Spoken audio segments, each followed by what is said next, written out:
రాష్ట్రంలో అర్హులైన అందరికీ ఇందిరమ్మ ఇళ్లను నిర్మిస్తామని రాష్ట్ర రెవెన్యూ గృహ నిర్మాణ శాఖ మంత్రి పొంగులేటి శ్రీనివాసరెడ్డి తెలిపారు. పెద్దపల్లి జిల్లా ఇలియేడు మండలం ముప్పిరితోట నిర్వహించిన భూభారతి అవగాహన సదస్సులో మంత్రి శ్రీధర్ బాబుతో కలిసి పొంగులేటి పాల్గొన్నారు.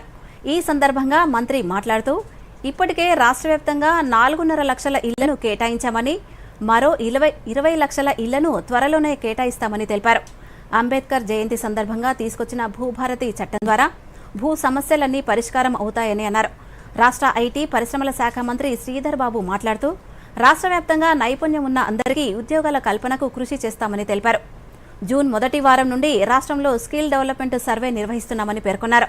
అనంతరం నియోజకవర్గంలో ఇందిరమ్మ ఇల్లు పొందిన లబ్ధిదారులకు పట్టాలను పంపిణీ చేశారు.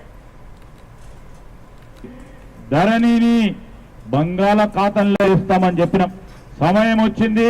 మీ అందరి ఆశీర్వాదం తీసుకోవడానికి భూభారతి చట్టం తీసుకొచ్చి ఈ రోజు రెవెన్యూ మంత్రి గారు శ్రీనివాసరెడ్డి గారు మన గ్రామాలకు వచ్చింది.